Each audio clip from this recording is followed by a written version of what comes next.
বাংলাদেশ ক্রিকেটে leg spinner যেন হেদের ধূমকেতু।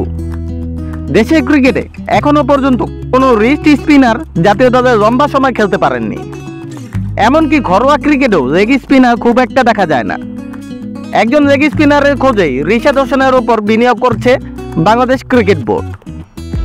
এই তরুণ লেগি বছর খানিক আগে ঘরোয়া ক্রিকেটেও নিয়মিত ম্যাচ পেতেন না, তবে চন্ডিকা হাতুড়ি সিংয়ের বিশেষ নজরের কারণে জাতীয় দলের সুযোগ মেলে তার। গত কয়েক মাস ধরে নিয়মিত ম্যাচ খেলছেন লাল সবুজের জার্সিতে।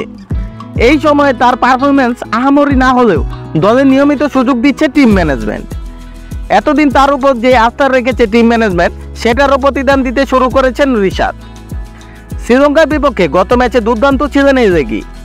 মিতব্যয়ী বোলিংয়ে মাত্র 22 রানে 3 উইকেট শিকার করেন তিনি। জিতেছেন ম্যাচ সেরার পুরস্কারও। রিশাদের পারফরমেন্স নিয়ে হাতুড়ি সিংয়ে বলেন, আমি মনে করি সবশেষ ম্যাচে এটি সবচেয়ে তৃপ্তিদায়ক ছিল, কারণ আমরা এখন প্রায় 1 বছর ধরে তাকে সমর্থন করছি। আমরা জানতাম সে আমাদের ম্যাচ জিতাবে, আর ওই ম্যাচটি জেতানো খুবই গুরুত্বপূর্ণ ছিল, তাই খুবই সন্তোষজনক ছিল।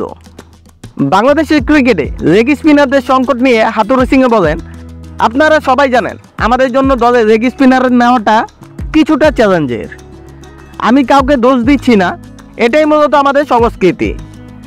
আমরা এর মূল্য বুঝি না। প্রথম 2 ওভার রান দেওয়ার পরও শান্ত শেষ 2 ওভারের জন্য ওকে বোলিংয়ে এনেছে এবং ম্যাচ বদলে দিয়েছে।